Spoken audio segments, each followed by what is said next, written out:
बिस्मिल्लाहिर्रहमानिर्रहीम। अस्सलाम वालेकुम नाज़रीन, मैं अहमद फवाद हूँ और आप मेरा यूट्यूब चैनल देख रहे हैं। अहम खबरों, तजिए और तबसरे के साथ आज की व्लॉग में आपकी खिदमत में हाजिर हुआ हूँ।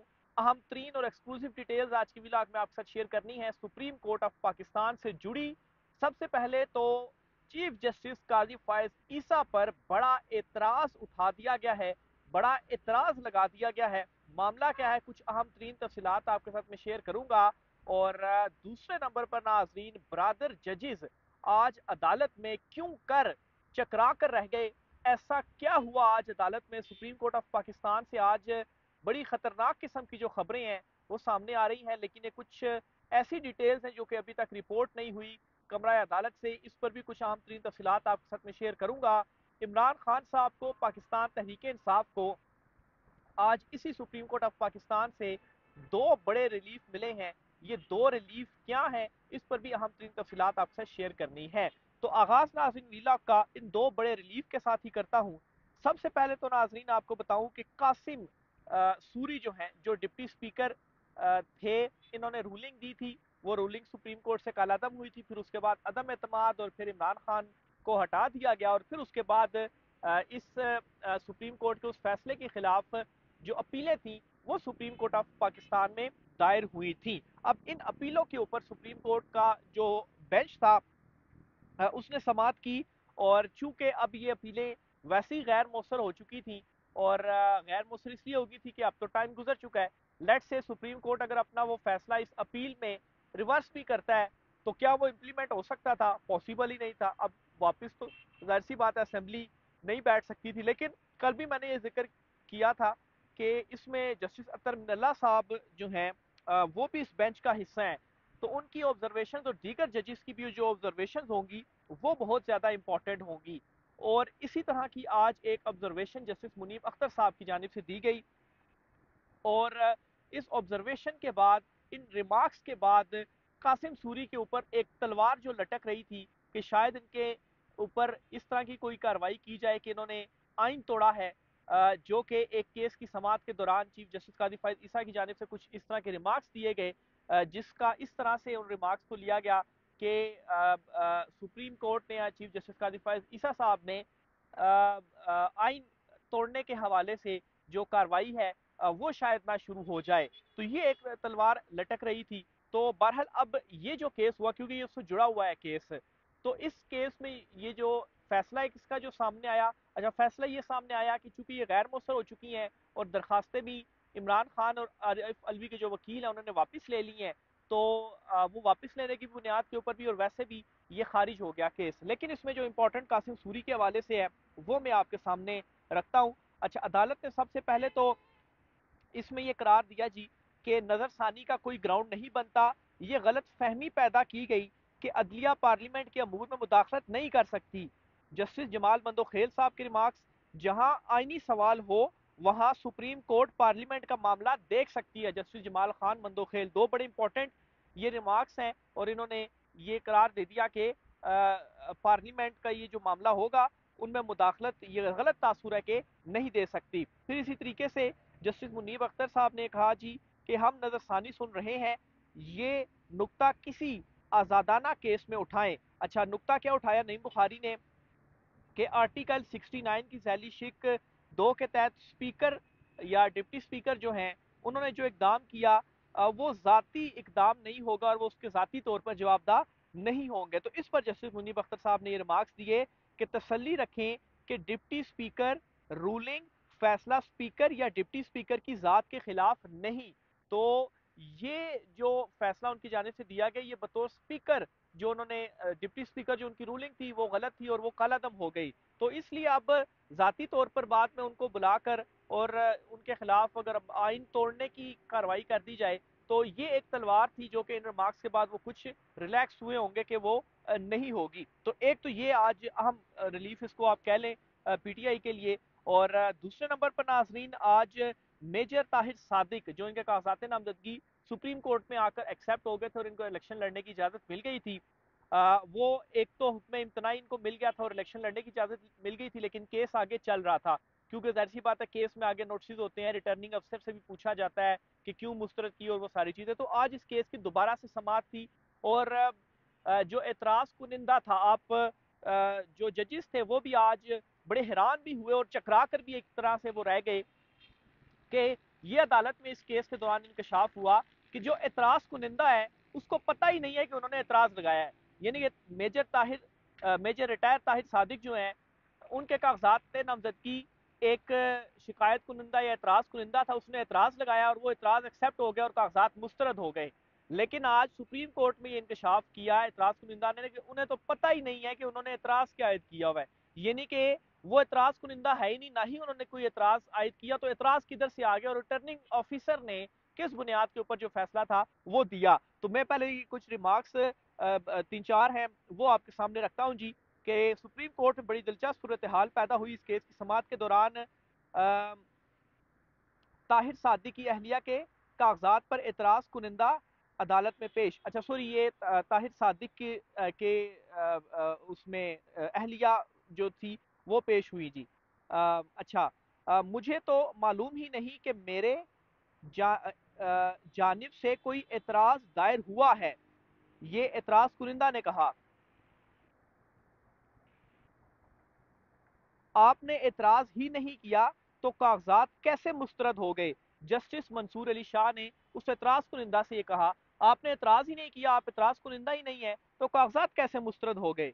तो ये वो बड़ी इंपॉर्टेंट और बड़ी अजीब सी सूरत हाल पैदा हो गई कि आप खुद सोचें कि इन बुनियादों के ऊपर भी पीटीआई के लोगों के कागजात मुस्तरद हो रहे हैं कि जो एतराज लगाने वाला उसको भी नहीं पता कि उसने कोई एतराज लगाया और रिटर्निंग अफसर ने कागजात मुस्तरद कर दिए।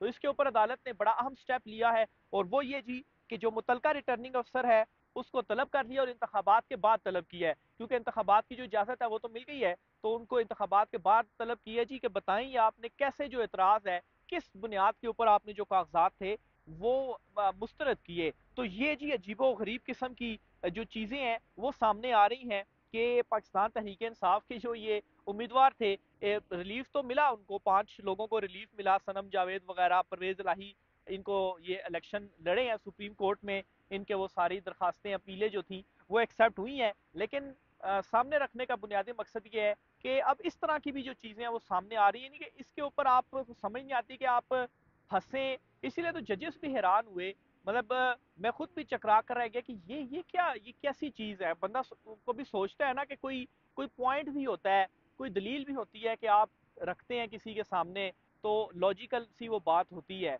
तो मतलब ये इस तरह से चीजें हो रही है, वो कोई सिरा ही नहीं है इस चीज का। रिटर्निंग अफसर ने ये काम कर दिया, तो बहरहाल नेक्स्ट पेशी पर रिटर्निंग अफसर को अदालत की जानिब से बुलाया गया है। आगे चलते हुए नाजरीन, आपके साथ चीफ जस्टिस कादिर फायद ईसा साहब के ऊपर जो एक बड़ा एतराज उठा दिया गया है, बल्कि जो बेंच है 3 रुकनी, जो कि आज सहाफ़ियों का वो जो केस था। अच्छा, पहले तो इस केस में बताता चलूँ, पहले सब ने समझा कि सारे नोटिस वापस हो गए हैं, बाद में पता चला जी कि मतलब दौरान समात तो इस तरह के जो रिमार्क्स थे वो तो सामने आए और उसी की बुनियाद के ऊपर ही जो हिदायत वगैरह थी, खबरें भी चली, टिकट्स भी चले। बाद में जो हुक्मनामा लिखवाया उसमें तो कहीं ये नहीं था कि जो नोटिस हैं वो वापस हुए, यानी कि साफी में नोटिस हैं। अच्छा, इसके ऊपर जी बड़ा जो एतराज़ है और बड़ा वैलिड किस्म का एतराज़ इसको कहा जा सकता है। साकिब बशीर साहब जो हैं सहाफ़ी हैं, ये भी हमारे साथ आज कमरा अदालत में मौजूद थे। इन्होंने ट्वीट करते हुए लिखा है जी कि 13 जनवरी बल्ले के निशान केस का फैसला चीफ जस्टिस काजी फायज ईसा, जस्टिस मोहम्मद अली मजहर और जस्टिस मुसरत हिलाली ने सुनाया था। इस फैसले पर सख्त तनकीद हुई है।